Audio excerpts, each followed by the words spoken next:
শ্রবণকারীদের উদ্দেশ্যে বলছি, যারা জোকার মানুষ নন তারা আমার ওয়াজ শুনুন, যারা জোকার মানুষ তারা শুনতে ভালো লাগবে না। যে সমস্ত অতিথি ভাই আপনারা বাইরে থেকে এসেছেন আসতে পারেন, কারণ আপনাদের কাছে আমি নতুন। আর যারা গ্রামবাসী আপনারা খাওয়া দাওয়া করে আসুন, যারা গ্রামবাসী আপনারা খাওয়া দাওয়া করে আসুন। কেন আমি অনেক পুরাতন, বহুবার আমার কথা শুনেছেন, অবশ্যই আমার গলা শুনে বুঝতে পারছেন ওয়াজ ভালো হবে না, তাই না আসাই ভালো। আমি নিজের থেকে বলছি আপনারা চলে যান। আর বাইরে থেকে যারা এসছেন আপনাদের কাছে নতুন, ভালো লাগতে পারে। আর বিশেষ করে এতটুকু বলতে পারি, বেহুদা কোনো কথা বলবো না। যতটুকু বলতে পারবো আল্লাহ রাব্বুল আলামিন বলাবেন, যেন কোরআন হাদিস থেকে বলতে পারি। তার আগে বলি, আমি কোনো বিশেষ বক্তা নয়, তবে এতটুকু বলতে পারি কোরআন হাদিস পড়েছি, বুঝেছি, অল্প হলেও জ্ঞান আছে মানুষদেরকে বোঝানোর জন্য। আমরা বর্তমান যুগে বক্তা তাদেরকে বলি যারা সুদ দিয়ে ওয়াজ করতে পারে। বর্তমান সময় এমনও বক্তা আছে তারা যে ওয়াজ করে, ওয়াজ শব্দের মানেও জানে না। তাই আমি কাউকে ছোট করছি না, গ্রামবাসীদের বলছি আপনারা আমার ওয়াজ শুনবেন না, চলে যান।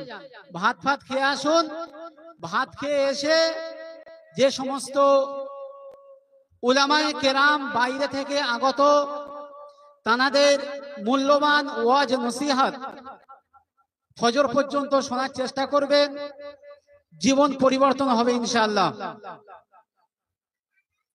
আমি খুতবা বলছি না, আমরা সকলেই জানি খুতবা মানে নবীর ওপর দরুদ, আল্লাহর প্রশংসা, নবীর দরুদকে খুতবা বলে। আজকে তাহলে একটা জিনিস শিখলাম, খুতবা কাকে বলে। নবীর ওপর দরুদ, আল্লাহর প্রশংসাকে আরবি ভাষা খুতবা বললেই হবে। তাই আমি সর্বপ্রথম সেই স্রষ্টার উপরে একবার শুকরিয়া জানাই, যিনি আমাকে এই নগণ্য জঘন্য মূর্খকে এই জায়গায় বসিয়েছেন, তার উপর একবার বলি আলহামদুলিল্লাহ।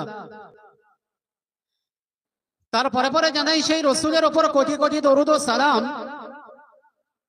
যিনি মানবকুলের শ্রেষ্ঠ মানব, নবীদের শ্রেষ্ঠ নবী, রসুলদের শ্রেষ্ঠ রসুল, রহমাতাল লিল আলামিন, দয়ার সাগর রসুল পাক সাল্লাল্লাহু আলাইহি ওয়াসাল্লামের উপর একবার দরুদ পড়ি, বলি সাল্লাল্লাহু আলাইহি ওয়াসাল্লাম।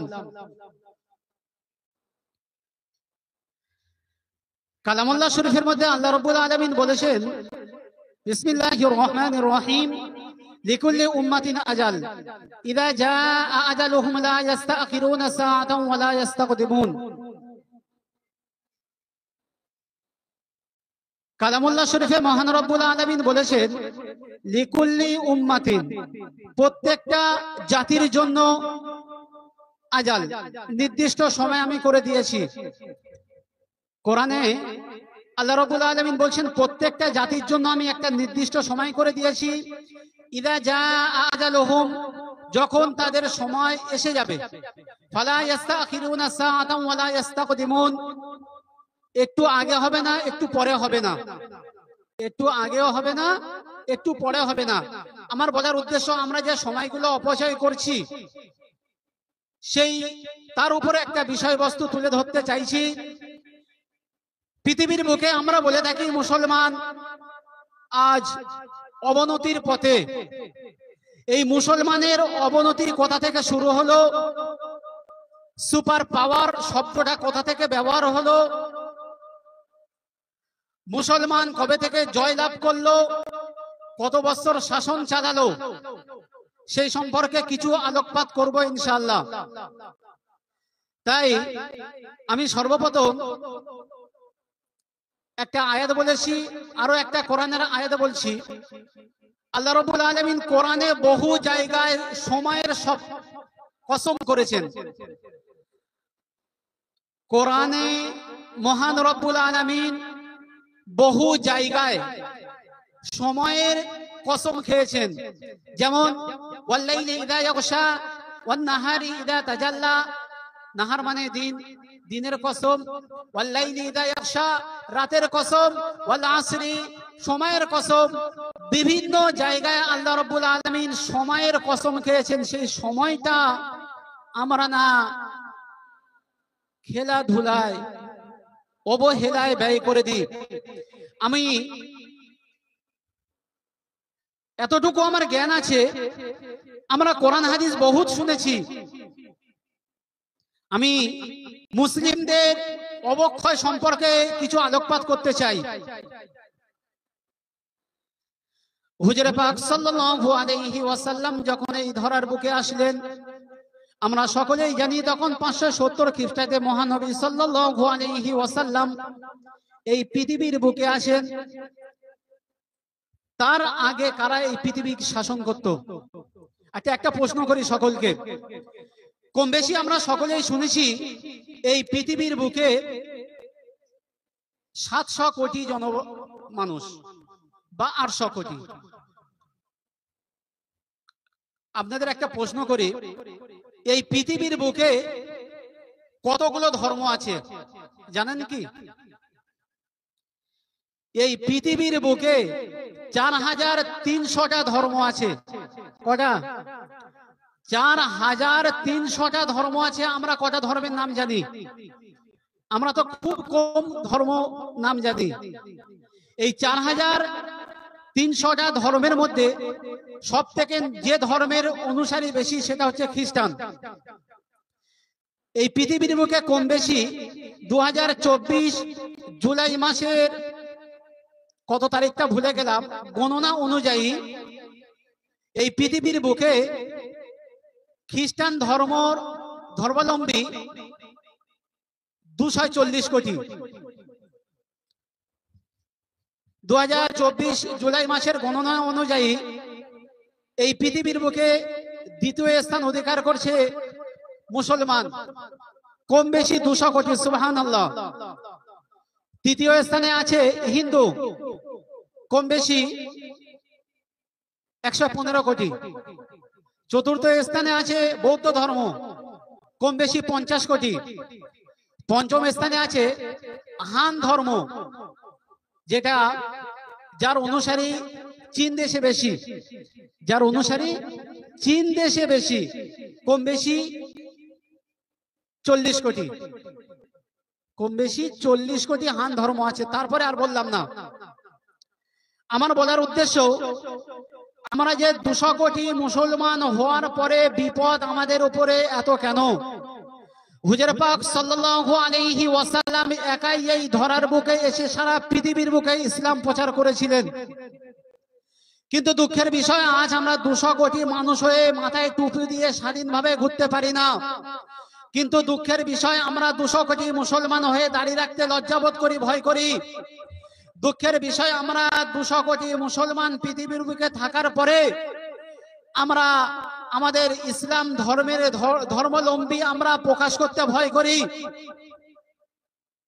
যাদের আল্লাহ সারা পৃথিবীর বুকে এক, যাদের ধর্মগ্রন্থ কোরআন সারা পৃথিবীর বুকে এক, যাদের নবী পৃথিবীর বুকে এক, অন্য ধর্মের মানুষদেরকে আপনি জিজ্ঞাসা করবেন তোমাদের স্রষ্টাকে, কেউ বলবে রাম, কেউ বলবে কৃষ্ণ, কেউ বলবে কালী, বিভিন্ন নাম।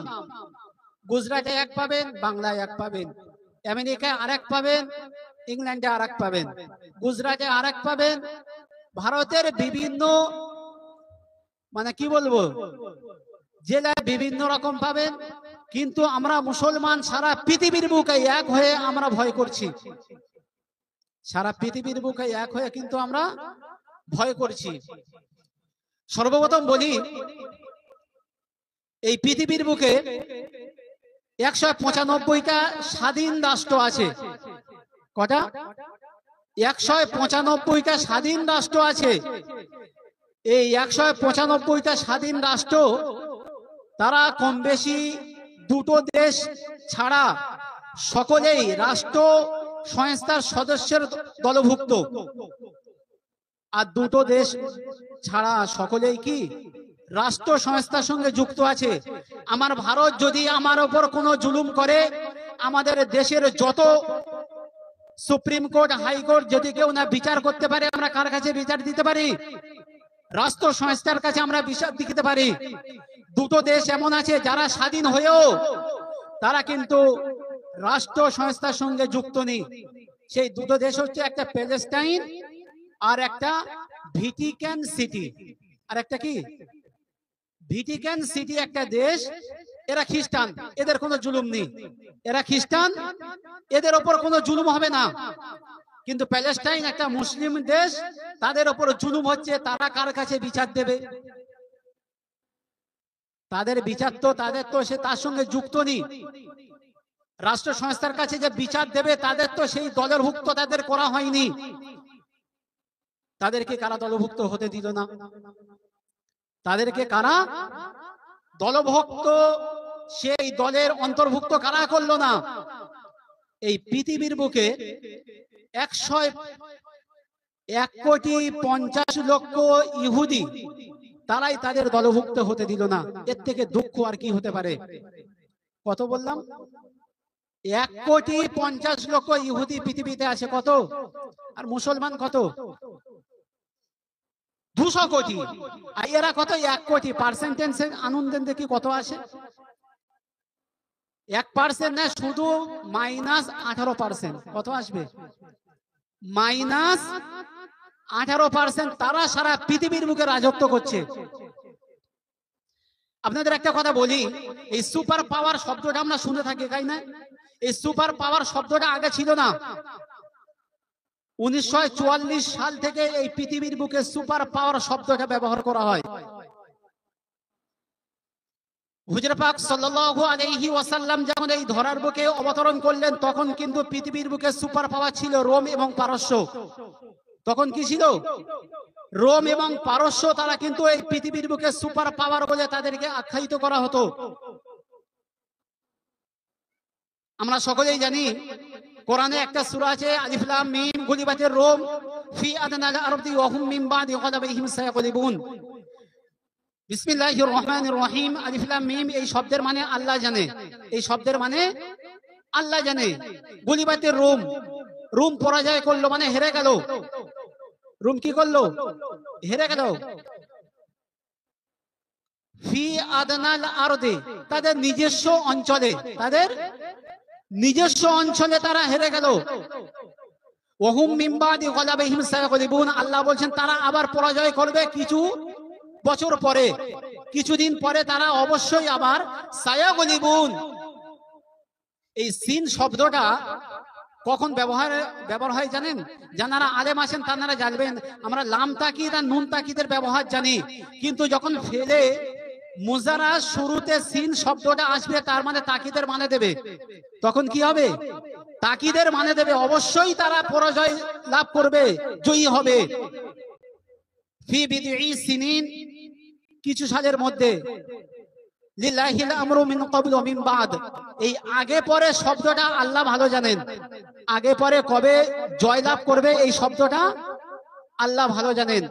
ওয়া ইয়াউমা ইযিন ইয়াফরাহুল মুমিনুন, সেই দিন মুসলমান আনন্দিত হবে, খুশি হবে। পুরো কোরআনের আয়াতের এটাই মানে। আমার বলার উদ্দেশ্য, যখন হুজুর পাক সাল্লাল্লাহু আলাইহি ওয়াসাল্লাম এই ধরার বুকে আসলেন, তখন 570 খ্রিস্টাব্দ,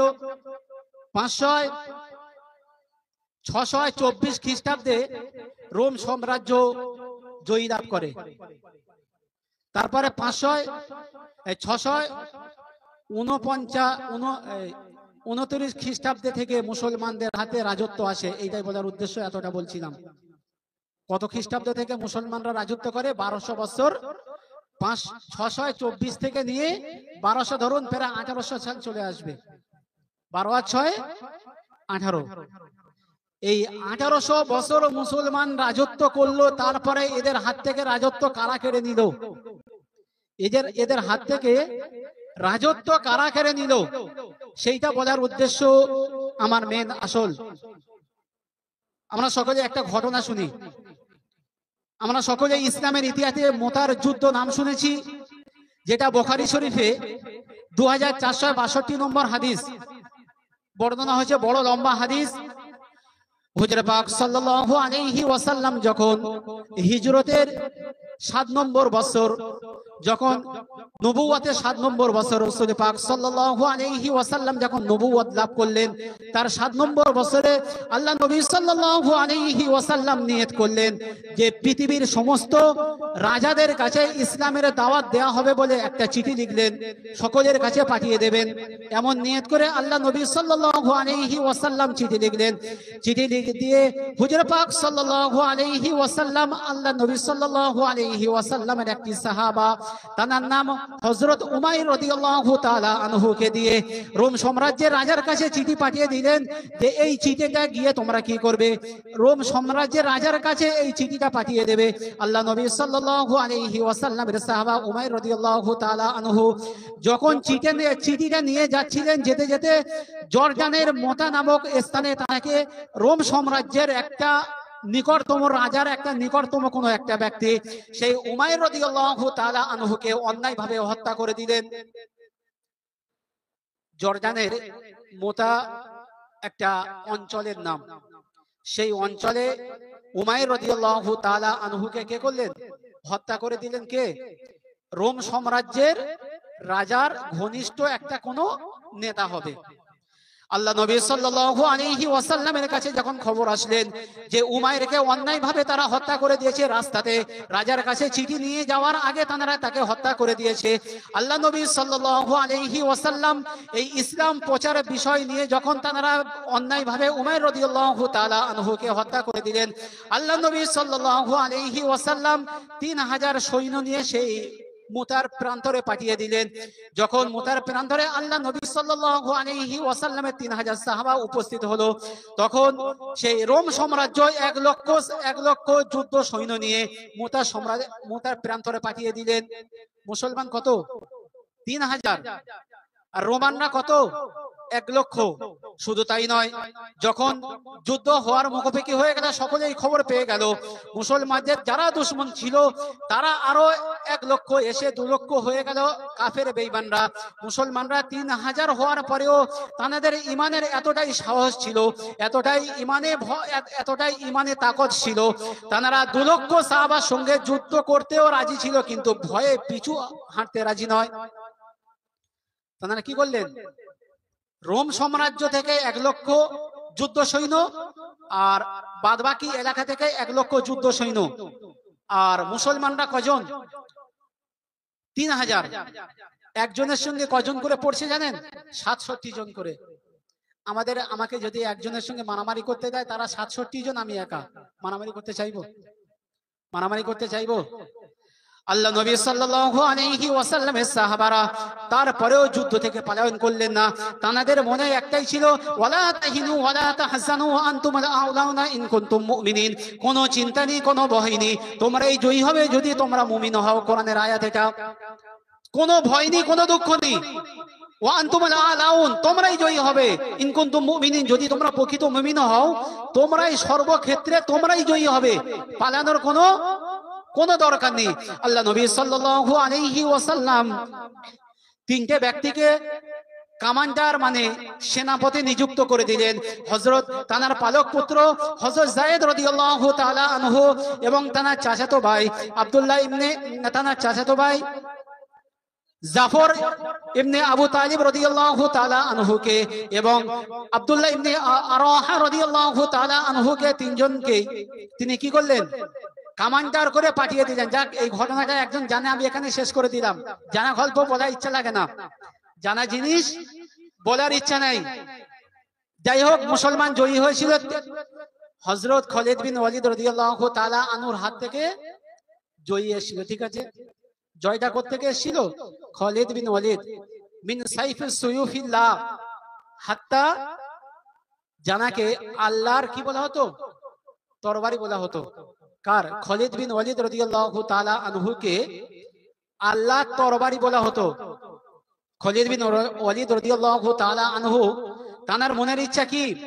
সারা জীবন যুদ্ধ করব, সারা জীবন যুদ্ধ করব, কিন্তু সারা অনেক যুদ্ধে শরিক হওয়ার পরে কিন্তু তিনি কোন যুদ্ধে শহীদ হয়ে যাননি, স্বাভাবিকভাবে তার মৃত্যুবরণ হয়েছিল। যেটা বলার উদ্দেশ্য, মুসলমান কি হলো? জয়ী হলো, মুসলমান কামিয়াবি হলো, মুসলমান ইসলাম জয় হয়ে গেল, মুসলমান রাজত্ব করলো। এই মুসলমানের হাত থেকে রাজত্ব কারা কেড়ে দিল, এটাই বলার উদ্দেশ্য। এই ঘটনাটা বলছিলাম। যেটা বলছি আপনারা কোরআন হাদিসে পাবেন কি জানি না, তবে আমার কথাটা যদি ভুল হয়, ভুল হবে না ইনশাআল্লাহ, গুগলে দেখে নেবেন। ইউটিউবে পাবেন কি জানি না, গুগলে পাওয়া যাবে। মুসলমান কত বছর রাজত্ব করেছে? 1200 বছর।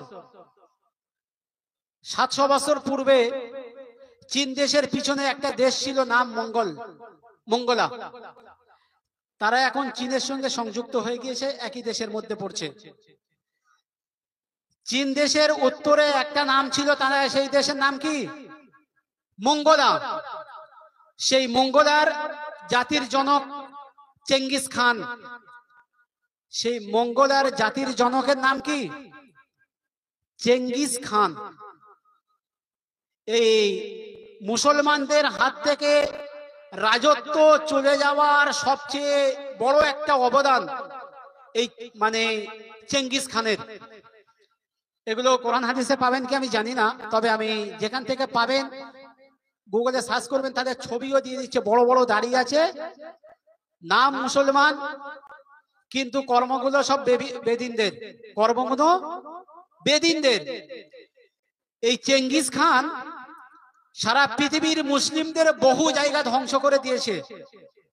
চেঙ্গিস খান কি করেছে?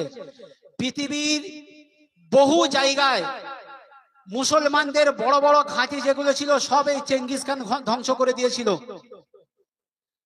শুধু তাই নয়, এই চেঙ্গিস খান ধ্বংস করতে করতে ইরাকের বাগদাদ শহর ধ্বংস করবে বলে নিয়ত করেছে। কে? তৎকালীন সারা পৃথিবীর বুকে ফিকহ, তাফসীর, সাহিত্য শাস্ত্রের মুসলিমদের আসল ঘাঁটি কি? বাগদাদ, ইরাকের বাগদাদ। ইরাকের বাগদাদ শরীফ ছিল কি? মুসলমানদের ইসলামের ঘাঁটি। সেই চেঙ্গিস খান সারা পৃথিবী ধ্বংস করে মুসলমানদেরকে সব জায়গায় অপমানিত অপদস্থ করার পরে সে একদিন নিয়ত করলো, আমি বাগদাদ শহর ধ্বংস করে দেব। কিন্তু তার মনে ভয় ছিল, বাগদাদের মানুষরা অনেক শিক্ষিত, তাদেরকে ধ্বংস করা আমার কাজ নয়। সেই চেঙ্গিস খানের একটা নাতি ছিল, তার নাম হচ্ছে হালুকা। তার নাম কি? Hulagu Khan. এই হালাকু খান কি করলো? নিয়ত করলো, আমি বাগদাদ শহর ধ্বংস করে দেব। কি নিয়ত করেছে? আমি বাগদাদ শহর ধ্বংস করে দেবো। আমি কিন্তু হয়তো কথাগুলো শুনতে ভালো লাগছে না, দামি কথা, আমরা আমাদের রাজত্ব ফিরে পেতে পারি, আমাদের সেই ভুল জায়গাগুলো ধরানোর লোক নেই। আমরা আমাদের রাজত্ব ফিরে পেতে পারি, আমাদের ভুল ধরার মতো মানসিকতা আমাদের যে ধরিয়ে দেবে সেই ব্যক্তিগুলো আছেন, কিন্তু তারা কর্মে ব্যস্ত। এই হালাকু সে কি করলো? বাগদাদ শহরকে ধ্বংস করার জন্য সৈন্য ঠিক করলো যে চলো আমরা বাগদাদ শহর, যেটা আমার দাদু পারে না, আমরা ধ্বংস করে দেবো। প্রতিমধ্যে তিনি সৈন্য নিয়ে বাগদাদ শহরে ঢুকতে যাবেন। সে কিন্তু খুব চালাক ছিল হালাকু, বুদ্ধিমান, দাদার থেকে নাতি বুদ্ধিমান বেশি। তখন সে কি করলো, যে আমরা ধ্বংস করার আগে বাগদাদের পরিবেশটা আমাদের লক্ষ্য করতে হবে, সেখানকার মানুষদের আচার ব্যবহার, কথাবার্তা, কাম কি আছে, তাদের বুদ্ধি কেমন, এই পরীক্ষা করার জন্য হালাকু সে কি করলো, সে কিছু গুপ্তচর বাগদাদে পাঠিয়ে দিল। গিয়ে বলছে, তোমরা বাগদাদের মানুষদের কর্মগুলো দেখে আমার কাছে এসে খবর দেবে।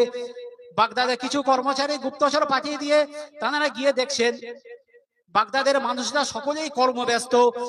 সেই গুপ্তচর একজন গিয়ে বাগদাদে দেখছেন যে একটা যুবক ভাই তীর নিয়ে বসে বসে কাঁদছেন। সেই গুপ্তচরের একজন জিজ্ঞাসা করছে, ভাই তুমি কাঁদছো কেন? তখন সে বলছে, আমি আমার লক্ষ্য স্তরে তীরটা মারতে পারছি না, তাই আমি কাঁদছি। সে কি বলছেন? আমার লক্ষ্য স্তর ওখানে, আমি তীরটা মারতে পারছি না বলে আমার কান্না এসছে। তখন তারা মনে করলো কি, এ যদি একটা তীর জায়গা মতো না মারতে পারে, যদি কাঁদে, যদি আমরা এদের মারি, এরা আমার ছাড়বে না। এই খবরটা গিয়ে কি করলো, হালাকুর কাছে গিয়ে খবরটা দিয়ে দিল। হালাকু বলছে সব বাড়ি ফিরে চলো, সব কি করো, বাড়ি ফিরে চলো, এখন ওদের সঙ্গে যুদ্ধ করে আমরা পারবো না, আমাদের মেরেই ফেলবে, আমাদের মেরেই ফেলবে, আমরা সবাই এখন বাড়ি ফিরে যাই, চলো। তারপরে কি হলো, হালাকু এতটাই চালাক, এতটাই বুদ্ধিমান, সঙ্গে সঙ্গে সেই যুদ্ধ সৈন্যদের মধ্যে থেকে কিছু যুবক, মানে কিছু যুবককে এবং কিছু সুন্দরী সুন্দরী নারীদেরকে নিয়ে বাগদাদে পাঠিয়ে দিল। তাদের কাজ হলো, তাদের বলে দেওয়া হয়েছে তোমাদের ফ্যামিলি, তোমাদের মাইনে, তোমাদের পরিবার সব আমি চালাবো, তোমাদের কাজ হচ্ছে বাগদাদে গিয়ে যুবক ভাই যারা আছে, যারা কর্মব্যস্ত, তাদেরকে তোমরা খেলার সঙ্গে যুক্ত করে দাও, তাদেরকে তোমরা কি করো, খেলার দিকে নেশা লাগিয়ে দাও, তারা যেন তোমাদের সঙ্গে খেলায় লিপ্ত হয়ে যায়। একটা রাজা কি করছে, অন্য দেশকে ধ্বংস করার জন্য প্রথম কি করছে, সেই দেশের যুবকদেরকে ধ্বংস করছে। তারা যে কামে ব্যস্ত, কাম থেকে, কাজে থেকে আগে কি করতে হবে, তাদের খেলার দিকে নেশা লাগিয়ে দিতে হবে, যে খেলাটা আমাদের দেশের যুবক ভাইদের মধ্যে আছে। খেলায় ব্যস্ত আমরা, আমিও ব্যস্ত, যুবক ভাইরা সবাই ব্যস্ত। তারপরে কি করলেন, সেই হালাকু সে মহিলাদেরকে বলে দিল, তোমরা যুবক যত সুন্দর সুন্দর ছেলে, যারা শিক্ষিত, যারা সুন্দর এবং শিক্ষিত, তাদেরকে তোমরা তোমাদের প্রেমের জালে ফাঁসিয়ে দাও, দিলে তোমাদের মাইনে দেওয়া হবে। তাদের মাইনে দেবে বলে তাদেরকে প্রেমের জালে ফাঁসানোর জন্য মাইনে দিচ্ছে। তাদেরকে হারাতে হবে, কাকে, বাগদাদ শহরকে হারাতে হবে। সারা পৃথিবী আমাদের হাতে চলে এসছে, বাগদাদ সারা, আর বাগদাদ হচ্ছে মুসলিমদের ইসলামের ঘাঁটি। যখন সেই হালাকু যুবক মহিলা এবং যুবকদেরকে বাগদাদ শহরে পাঠিয়ে দিল, তারা 10 থেকে 15 বছর কাজ করলো। ক বছর? 10 থেকে 15 বছর যুবক মেয়েরা কি করলো, যুবক ছেলেদেরকে প্রেমের জালে ফাঁসালো আর যুবক ছেলেদেরকে খেলায় ব্যস্ত করে দিল। 10 বছর 15 বছর পরে হালাকু আবার কিছু গুপ্তচর পাঠালো, যে আমি যাদেরকে পাঠিয়েছি তারা সত্যি কাজ করছে কি করেন একটু লক্ষ্য করো। তারপরে তারা আবার কিছু গুপ্তচর গেল, গিয়ে দেখছেন যে সেই বাগদাদে একটা কুয়ার ধারে একটা যুবক বসে কাঁদছে, খুব কাঁদছে। একটা যুবক বাগদাদে কুয়ার ধারে বসে কাঁদছে। সেই হালাকুর গুপ্তচর গিয়ে জিজ্ঞাসা করছে, ভাই তোমার কি হয়েছে? তখন সেই যুবক ভাই বলছে যে আমার প্রেমিকার হাতের আংটি এই কুয়ায় পড়ে গিয়েছে, আমি তুলে দিতে পারিনি বলে সে আমাকে ছেড়ে চলে গিয়েছে। কি বলছে? যে আমার প্রেমিকার হাতের আংটি কুয়ায় পড়ে গেছে, কুয়াইতে তুলে দেওয়া সহজ? সহজ নয়। সে কি করলো, এখন গুপ্তচরদের কাছে এই কথাগুলো বলে দিল। আরো সমস্ত যারা গুপ্তচর ছিল তারা সত্যিকারে কাজ করছে কিনা, বাদশা হালাকুর আরো কিছু গুপ্তচর গিয়ে দেখছে যুবক ভাইরা তারা কি করছে, ডাং করে খেলছে। কিছুজন ডাং করে খেলছে, কিছুজন হাডুডু খেলছে, বিভিন্ন খেলায় ব্যস্ত। সে আবার এসে বলল যে বাগদাদ আমি গিয়েছিলাম, বাগদাদে গিয়ে দেখছি তাদের যুবকরা নারীদের পিছনে ব্যস্ত হয়ে আছে এবং তাদের যুবকেরা খেলা নিয়ে ব্যস্ত হয়ে আছে। তখন হালাকু বলল, এবার তোমরা চলো সবাই বাগদাদ শহর এবারে আমাদের দখলে আনা খুব সহজ হয়ে যাবে, কারণ তাদের যুবকরা মেয়েদের পিছনে পড়ে আছে, তাদের যুবকরা খেলার পিছনে পড়ে আছে, এবার তাদেরকে হারানো আমার কাছে কোনো বড় কাজ নয়। কি বুঝলেন? তাহলে মুসলমানদেরকে হারানোর জন্য তারা কত রকম ফন্দা হাঁটছে, কত রকম প্ল্যান করছে। তারপরে কিন্তু তারা মুসলমানদের সেই বাগদাদ শহর দখলও করে নিয়েছিল। বাগদাদ শহর দখলও করে নিয়েছিল মুসলমান। সেই থেকে পতন শুরু, এখনো পতনে আছে, এখনো মুসলমান পতনে আছে। হুঁশ ফিরবে না, হুঁশ ফিরবে না। এখনো সময় আছে, যদি আমরা তওবা করে খাঁটি আল্লাহকে খাঁটি মনে ডাকি, অবশ্যই আল্লাহ রাব্বুল আলামিন আমাদের সকলকে কি করবেন, আবার এই মুসলমানের হাতে জয় লাভ করবেন ইনশাআল্লাহ। আমি একটা খাঁটি তওবার ঘটনা বলি। খাঁটি তওবা কাকে বলে? হুজুর পাক সাল্লাল্লাহু আলাইহি ওয়াসাল্লামের একটা সাহাবা, তার নাম সালাবা। বাংলায় লেখা হয় সালাবা, আরবিতে হবে সালাবা রাদিয়াল্লাহু তাআলা আনহু। আমরা সকলেই জানি মুহাজির কাদের বলে, আনসার কাদের বলে। যারা হিজরত করে নিজের ঘর বাড়ি ছেড়ে দিয়েছে তাদেরকে মুহাজির বলে, তাদেরকে যারা সাহায্য করেছে তাদেরকে আনসার বলা হয়। হুজুর পাক সাল্লাল্লাহু আলাইহি ওয়াসাল্লাম যখন নিজের বাসস্থান থেকে আল্লাহ রাব্বুল আলামিনের আদেশে মক্কা ছেড়ে মদিনায় সফর করেছিলেন, মদিনায় হিজরত করেছিলেন, তখন মদিনাবাসীরা যারা আল্লাহ নবী সাল্লাল্লাহু আলাইহি ওয়াসাল্লাম এবং তার সাহাবাদেরকে সাহায্য করেছিলেন, তাদেরকে আমরা ইসলামে আনসার বলে থাকি। যাই হোক, আমার বলার উদ্দেশ্য, আল্লাহ নবী সাল্লাল্লাহু আলাইহি ওয়াসাল্লামের সাহাবাদেরকে, হিজরতকারীদেরকে, মুহাজিরদেরকে আনসার সাহাবীরা এতটাই সাহায্য করেছিল, কেউ নিজের ভাই বানিয়ে দিয়েছিল, কেউ নিজের সন্তান বানিয়ে নিয়েছিল, কেউ নিজের স্ত্রীকে অন্য মুহাজির ভাইয়ের সঙ্গে বিবাহ দিয়েছিল, নিজের স্ত্রীকে তালাক দিয়ে। ভালো বোঝাতে পারিনি। যখন মুহাজিররা মদিনায় গেল, তখন মদিনার মানুষেরা মক্কার মানুষদেরকে কেমন সাহায্য করলো। আমার দুটো বউ আছে, একটা বউ তালাক দিয়ে দিয়েছি, মুহাজিরদের দিয়ে দিয়েছি। আমার বাপের 3টে সন্তান, আর একটা সন্তান আমার বাপ গ্রহণ করেছে, আমার 4টে সন্তান, আমার সম্পত্তি যা আছে 4 জন ভাগ পাবে। আমি একা, আমি বাপের 2 ভাই, আমি 2টো ভাই গ্রহণ করে নিয়েছি। ইসলাম প্রচারের প্রাথমিক হিস্টোরি এগুলো। আমরা ইসলামের জন্য কি করেছি? আমরা তো নিজের ভাইয়ের জন্য 1 বিঘত জায়গা ছাড়িনি। আমরা নিজের ভাইয়ের জন্য 1 বিঘত জায়গা ছাড়িনি। তার মধ্যে 2টো ঘর ছিল, একটা মুহাজির ভাই দিয়েছে, একটা নিজে নিয়ে নিয়েছে। ভালো বোঝাতে পারছি না মনে হয়। এটাই ইসলামের যারা তানাদের নামের শুরুতে রাদিয়াল্লাহু তাআলা আনহুম আসবেন, তা আমাদের আসবে। আল্লাহ তানাদের উপর রাজি এমনি হয়েছে, আল্লাহ তানাদের উপর রাজি এমনি হয়েছে। হযরত সাঈদ ইবনে আব্দুর রহমান রাদিয়াল্লাহু তাআলা আনহু, ইনি হচ্ছে আনসার সাহাবী। আল্লাহ নবী সাল্লাল্লাহু আলাইহি ওয়াসাল্লামের একটা সাহাবা সালাবা রাদিয়াল্লাহু তাআলা আনহু, ইনি যখন মদিনায় গিয়ে হিজরত করলেন, তখন এই সাঈদ ইবনে আব্দুর রহমান রাদিয়াল্লাহু তাআলা আনহু তাকে বললেন, ভাই আমি একা বাপের, তুমি আমার ভাই হয়ে যাও। তুমি আমার কি হয়ে যাও? আমার ভাই হয়ে যাও, আমি বাপের একাই। তখন হযরত সালাবা রাদিয়াল্লাহু তাআলা আনহু তাদের দুজনের মধ্যে ভ্রাতৃত্বের একটা সম্পর্ক গড়ে উঠলো। আল্লাহ নবী সাল্লাল্লাহু আলাইহি ওয়াসাল্লাম যখন বদরের যুদ্ধে গেলেন, বদরের যুদ্ধে যাওয়ার সময় সমস্ত মদিনার যুবকদেরকে নিয়ে যাননি, কিছু যুবকদেরকে মদিনায় রেখে দিয়েছেন, যারা মহিলাদেরকে গার্ড দেবেন, মহিলাদেরকে পাহারা দেবেন, মহিলাদেরকে দেখভাল করবেন, বয়স্কদেরকে দেখভাল করবেন। যদি না এমন হয় সব যুবক যদি যুদ্ধে চলে যায়, পিছন থেকে আবার অন্য কোনো কাফের বেঈমান মুশরিক যদি আবার মদিনা মহিলাদেরকে, বাচ্চাদের উপরে, বয়স্কদের উপরে হামলা করে, সেই চিন্তা ভাবনা করে আল্লাহ নবী সাল্লাল্লাহু আলাইহি ওয়াসাল্লাম যুবক কিছু সাহাবাদেরকে যুদ্ধে না নিয়ে গিয়ে সেটা মদিনায় রেখে দিলেন। তাদের মধ্যে একটা সাহাবা ছিল সালাবা রাদিয়াল্লাহু তাআলা আনহু, তিনিও মদিনায় ছিলেন কাজের জন্য। কানার ধরম ভাই সাঈদ ইবনে আব্দুর রহমান রাদিয়াল্লাহু তাআলা আনহুর যখন সকলেই যুদ্ধে চলে গেল, সালাবা রাদিয়াল্লাহু তাআলা আনহু তিনি সাঈদ ইবনে আব্দুর রহমান রাদিয়াল্লাহু তাআলা আনহুর বাড়ি দেখভাল করা থেকে নিয়ে সব কাজ করা চালু করে দিলেন। সব কি করলেন? সমস্ত রকম খোঁজ খবর তিনিই নিতেন, তিনি সমস্ত রকম খোঁজ খবর নিতেন। যখন আল্লাহ নবী সাল্লাল্লাহু আলাইহি ওয়াসাল্লামের সাহাবা সাঈদ ইবনে আব্দুর রহমান যুদ্ধে চলে গিয়েছেন, প্রতিমধ্যে সালাবা রাদিয়াল্লাহু তাআলা আনহু একদিন এসে আল্লাহ নবী সাল্লাল্লাহু আলাইহি ওয়াসাল্লামের সাহাবা সাঈদ ইবনে আব্দুর রহমান রাদিয়াল্লাহু তাআলা আনহুর বাড়িতে এসে খবর নিচ্ছেন। খবর নিতে নিতে একদিন শয়তানের চক্রান্ত পড়ে আব্দুর রহমান রাদিয়াল্লাহু তাআলা আনহুর স্ত্রীর হাত ধরে ফেলেছেন। শয়তানি চক্রান্ত পড়ে কি করেছেন? একবার সালাবা রাদিয়াল্লাহু তাআলা আনহু তার ধরম ভাইয়ের স্ত্রীর হাত ধরে ফেলেছেন।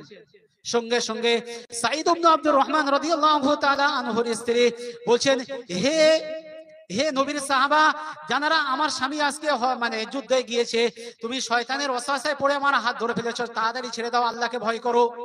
তুমি কি করো? আল্লাহকে ভয় করো, আমার হাত ছেড়ে দাও। অনেক কথা বলার পরে যখন সালবা রাদিয়াল্লাহু তাআলা আনহু নিজের ভুল বুঝতে পারলেন, সঙ্গে সঙ্গে হাত ছেড়ে দিয়ে বাইরে এসে সঙ্গে সঙ্গে চিল্লাতে শুরু করলেন, হায় আমি পাপ করেছি, হায় আমি পাপ করেছি, হায় আমি গুনাহ করেছি, আমার কি করে ক্ষমা হবে, আমার কি করে ক্ষমা হবে। সকলেই সব জায়গায় বলে বলে বেড়াচ্ছে আমি পাপ করেছি, আমি পাপ করেছি। আল্লাহ নবী সাল্লাল্লাহু আলাইহি ওয়াসাল্লামের সাহাবা হযরত সাঈদ ইবনে আব্দুর রহমান যখন যুদ্ধ থেকে ফিরে আসলেন, তানার স্ত্রী তানার কাছে বললেন যে তোমার ধরম ভাই সালাবা আমার হাত ধরেছে যখন তুমি বাড়িতে ছিলে না। তখন সাঈদ ইবনে আব্দুর রহমান রাদিয়াল্লাহু তাআলা আনহু তিনি ভীষণ রেগে গেলেন যে আমি যাকে ভাই বলে নিজের সম্পত্তি ভাগ দিলাম, নিজের স্ত্রীদেরকে দেখভাল করার জন্য আমার বাড়িতে রেখে দিলাম, যার নিজের দুটো বাড়ি ছিল, একটা বাড়ি যাকে আমি দিয়ে দিলাম, সে আজকে আমার স্ত্রীর হাত ধরলো। এই কথাটা শুনে সালামা রাদিয়াল্লাহু তাআলা আনহুর সেই ধরম ভাই সাঈদ ইবনে আব্দুর রহমান রাদিয়াল্লাহু তাআলা আনহু খুব রাগান্বিত হলেন। তারপর যখন বাড়ির বাইরে গেলেন, গিয়ে দেখছেন সমস্ত মানুষ তানাকে বলছে না না সালাবা ভুল করেছে বলে সে সব সময় পাগলের মতো চেল্লাচ্ছে যে আমি ভুল করেছি, আমার কি করে ক্ষমা হবে, আমার কি করে ক্ষমা হবে। এই কথা শুনে সাঈদ ইবনে আব্দুর রহমান, তানার নাম কি আনসারী, তানারা কি তানারা মানুষের সাহায্য করেন, তানার এই সব জায়গায় যখন খবর নিলেন যে তিনি কি করেছেন, ভুল করেছেন বলে তিনি অনুতপ্ত, সব জায়গায় খবর করে বেরাচ্ছেন আমি ভুল করেছি, আমার কি করে ক্ষমা হবে। এই কথা শুনে সাঈদ ইবনে আব্দুর রহমান রাদিয়াল্লাহু তাআলা আনহু তানার মনে দয়া হলো যে ঠিক আছে আমিও তাকে ক্ষমা করে দেবো, সে কোথায় আছে বলো আমি তাকে খুঁজে আনি। আমাদের যদি বইয়ের গায়ে কেউ হাত দেয় আমরা ছেড়ে কথা বলবো? আমাদের বইয়ের গায়ে যদি কেউ হাত দেয়, যাকে নিজের একটা বাড়ি দিয়ে দিলাম, যাকে বাপের সম্পত্তি ভাগ দিয়ে দিলাম, সে যদি আবার ঘুরে বইয়ের গায়ে হাত দেয়, মাথা ঠিক থাকবে? সালাবা রাদিয়াল্লাহু তাআলা আনহুকে সাঈদ ইবনে আব্দুর রহমান রাদিয়াল্লাহু তাআলা আনহু খুঁজে খুঁজে খুঁজে খুঁজে পেয়ে গেলেন। পাওয়ার পরে তানার কাছে গিয়ে বলছে ভাই তুমি বাড়ি চলো। কেমন সাহায্যকারী ব্যক্তি, তানাকে গিয়ে বলছেন কি তুমি বাড়ি চলো, আমি তোমাকে ক্ষমা করে দিয়েছি। তখন সালমা রাদিয়াল্লাহু তাআলা আনহু বলছেন না না আমি বাড়ি যাব না, আমি যা অন্যায় করেছি আমার মুখ আমি তোমার বউ দে আল্লাহ নবী সাল্লাল্লাহু আলাইহি ওয়াসাল্লামের আমার মুখ আমি দেখাতে আর চাই না, আমি বাড়ি যাব না, তুমি বাড়ি চলে যাও। সালমা রাদিয়াল্লাহু তাআলা আনহু কোনো মতেই রাস্তে রাজি নয়। তখন সাঈদ ইবনে আব্দুর রহমান রাদিয়াল্লাহু তাআলা আনহু তানাকে অনেক জোর করলেন, অনেক জোর করলেন, ভাই আমি তোমাকে ক্ষমা করে দিয়েছি, তোমার আমার কোনো অভিযোগ নেই, তুমি বাড়ি ফিরে চলো। তখন সালমা রাদিয়াল্লাহু তাআলা আনহু বলছেন আমি বাড়ি ফিরে যেতে পারি, তবে আমার একটা শর্ত তোমাকে মানতে হবে। বলছে কি? বলে আমি যে ভুল করেছি সেই ভুলের জন্য তুমি আমার দুটো হাত আমার ঘাড়ের সঙ্গে বেঁধে নিয়ে আমাকে মদিনায় নিয়ে চলো, যাতে করে মদিনার মানুষ আমাকে দেখে বলে যে না সে ভুল করেছে বলে সে অপরাধী, সে চোর, তাকে তুমি চোরের মতো ধরে এনেছো। এই জন্য তুমি যদি আমার হাত আমার ঘাড়ের সঙ্গে বেঁধে টেনে টেনে যদি আমাকে মদিনায় নিয়ে যাও আমি যেতে রাজি। আমরা ভুল করে কি করি? গোলাতাড়ি। আমরা ভুল করে গোলাতাড়ি। সাহাবায়ে কেরাম ভুল করে কি করেছেন? নিজে নিজে বলছেন আমি ভুল করেছি, আমার ঘাড়ে আমার হাত বেঁধে দাও, আমাকে পশুর মতো টেনে টেনে মদিনায় নিয়ে যাও, যদি নিয়ে যেতে চাও তাহলে আমি মদিনায় যেতে রাজি। বুঝতে পারলেন কিছু? হযরত সালাবা রাদিয়াল্লাহু তাআলা আনহুকে তাই করা হলো। সাঈদ ইবনে আব্দুর রহমান রাদিয়াল্লাহু তাআলা আনহু তানার হাত তানার ঘাড়ে বেঁধে মদিনায় টেনে টেনে আনলেন। তিনি আসার সময় বলছেন আমি নবী করিম সাল্লাল্লাহু আলাইহি ওয়াসাল্লামের সামনে আমার মুখ দেখাতে পারবো না, তুমি ভাই তুমি আমাকে এক কাজ করো, সর্বপ্রথম আমাকে নিয়ে ওমর রাদিয়াল্লাহু তাআলা আনহুর কাছে যাও। কার কাছে যাও? ওমরের কাছে যাও। যদি তিনি রাগ ফাগ করে আমার কল্লা ফল্লা কেটে দেয়, এক কাজ করো ওমরের কাছে প্রথম নিয়ে যাও, আমি যা ভুল করেছি সেই ভুলের মাসুল হয়তো সেই মিটিয়ে দেবে। হযরত সাঈদ ইবনে আব্দুর রহমান রাদিয়াল্লাহু তাআলা আনহু তাই করলেন। সালাবা রাদিয়াল্লাহু তাআলা আনহুকে ওমর রাদিয়াল্লাহু তাআলা আনহু দরবারে নিয়ে গেলেন, তানার বাড়িতে নিয়ে গেলেন। নিয়ে গিয়ে বলছেন যে হে ওমর, ওমর খলিফুল মানে ওমর আমি একটা ভুল করেছি, আমার এই ভুলের কোনো ক্ষমা হবে কিনা, তুমি কি ভুল করেছো সমস্ত ঘটনা খুলে বলার পরে হযরত ওমর রাদিয়াল্লাহু তাআলা আনহু তানাকে এত রেগে গেলেন সঙ্গে সঙ্গে তানাকে তানার ঘর থেকে বার করে দিলেন। আমার ঘর থেকে বেরিয়ে যাও, আমার ঘর থেকে, তোমার এই ভুলের কোনো ক্ষমা হবে না, আমার ঘর থেকে বেরিয়ে যাও। কে বলছে? হযরত ওমর রাদিয়াল্লাহু তাআলা আনহু সেই বাঁধা অবস্থায় সালমা রাদিয়াল্লাহু তাআলা আনহুকে হযরত সাঈদ ইবনে আব্দুর রহমান রাদিয়াল্লাহু তাআলা আনহু হযরত আবু বকর রাদিয়াল্লাহু তাআলা আনহুর বাড়িতে নিয়ে গেলেন। সালমা রাদিয়াল্লাহু তাআলা আনহু ফের একই কথা বললেন যে হে আবু বকর, আমি ভুল করেছি, আমি অমুক বড় পাপ করেছি, আমার এই পাপের কোনো ক্ষমা হবে কিনা? তখন আবু বকর রাদিয়াল্লাহু তাআলা আনহু রাগান্বিত হয়ে বলছেন, আমার বাড়ি থেকে তুমি বেরিয়ে যাও, আমার বাড়ি থেকে তুমি বেরিয়ে যাও, তোমার এ ভুলের কোনো ক্ষমা হবে না, তুমি বাড়ি থেকে বেরিয়ে যাও। তখন হযরত সালমা রাদিয়াল্লাহু তাআলা আনহুকে হযরত আলী রাদিয়াল্লাহু তাআলা আনহুর বাড়িতে আনা হলো। হযরত আলী রাদিয়াল্লাহু তাআলা আনহু একই করলেন।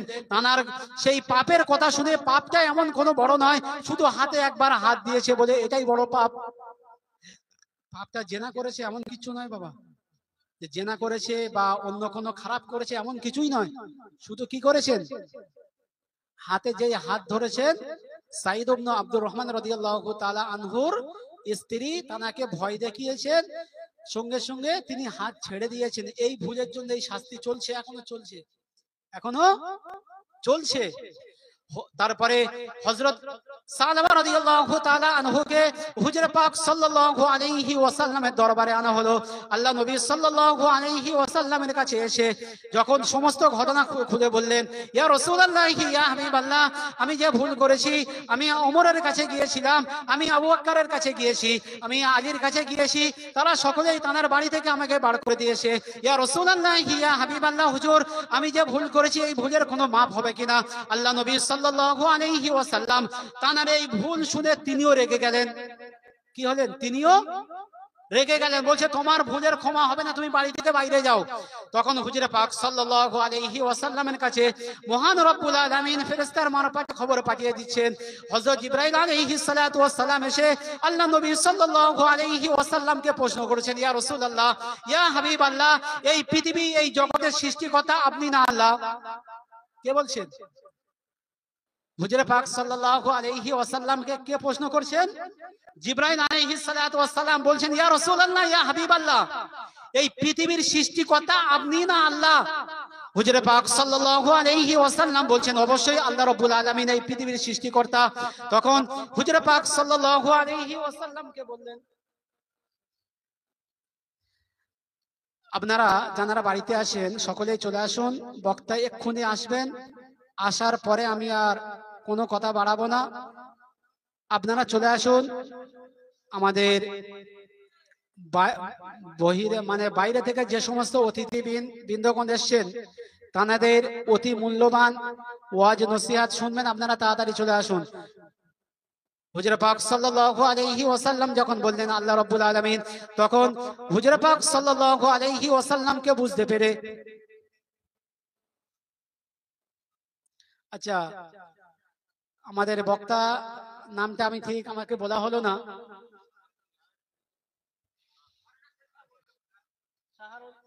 শাহরুল ভাই সাহেব তিনি আসছেন, হুজুর তিনি আসবেন এক্ষুনি, তিনি তানার মূল্যবান ওয়াজ নসিহত করবেন। গ্রামবাসী যারা আসেন তাড়াতাড়ি চলে আসুন।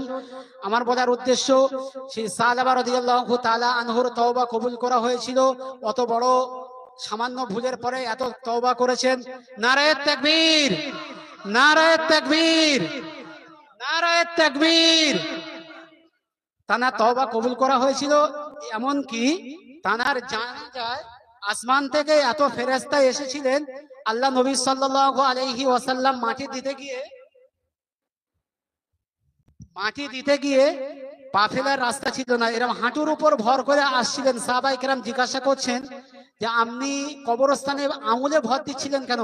তখন তানাকে বলা হলো যে এতজন ফেরেশতা এখানে এসেছেন, আমি পা ফেলার জায়গা পাচ্ছিলাম না। তাহলে তানাদের তওবা কবুল হয়েছে, আমাদের হবে না? আমরা ফিরে আসতে পারি না।